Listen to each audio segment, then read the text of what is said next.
कभी कभी जीत पराजय से भी अधिक पीड़ादायक होती है, और कभी कभी प्रतिशोध पूरा होने के बाद भी मन के भीतर शांति नहीं उतरती।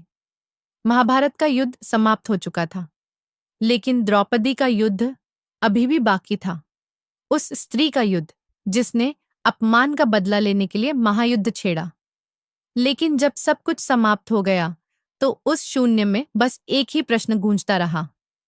क्या ये वही न्याय है जिसकी मैं कामना कर रही थी?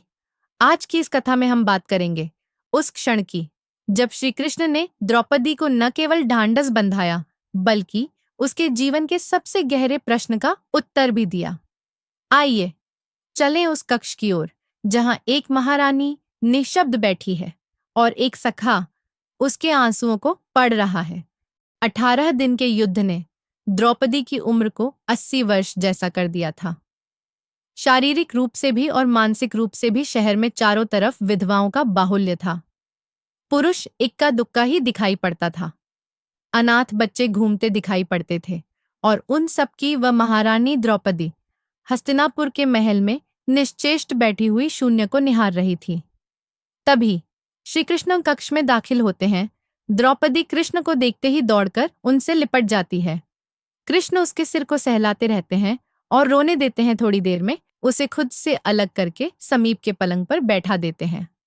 द्रौपदी, यह क्या हो गया सखा? ऐसा तो मैंने नहीं सोचा था। कृष्ण, नियति बहुत क्रूर होती है पांचाली। वह हमारे सोचने के अनुरूप नहीं चलती। वह हमारे कर्मों को परिणामों में बदल देती है। तुम प्रतिशोध लेना चाहती थी और तुम सफल हुई। द्रौपदी, तुम्हारा प्रतिशोध पूरा हुआ। सिर्फ दुर्योधन और दुशासन ही नहीं, सारे कौरव समाप्त हो गए। तुम्हें तो प्रसन्न होना चाहिए। द्रौपदी, सखा, तुम मेरे घावों को सहलाने आए हो या उन पर नमक छिड़कने के लिए? कृष्ण, नहीं द्रौपदी, मैं तो तुम्हें वास्तविकता से अवगत कराने के लिए आया हूं। हमारे कर्मों के परिणाम को हम दूर तक नहीं देख पाते हैं, और जब वे समक्ष होते हैं तो हमारे हाथ में कुछ नहीं रहता। द्रौपदी, तो क्या इस युद्ध के लिए पूर्ण रूप से मैं ही उत्तरदायी हूं कृष्ण?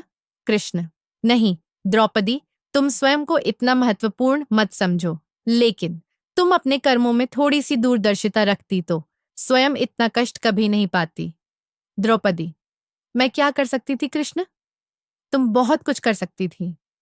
कृष्ण, जब तुम्हारा स्वयंवर हुआ तब तुम कर्ण को अपमानित नहीं करती और उसे प्रतियोगिता में भाग लेने का एक अवसर देती तो शायद परिणाम कुछ और होते।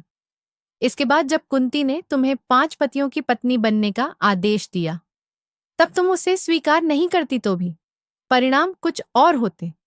और उसके बाद तुमने अपने महल में दुर्योधन को अपमानित किया कि अंधों के पुत्र अंधे होते हैं। वह नहीं कहती तो तुम्हारा चीर हरण नहीं होता। तब भी शायद परिस्थितियां कुछ और होती।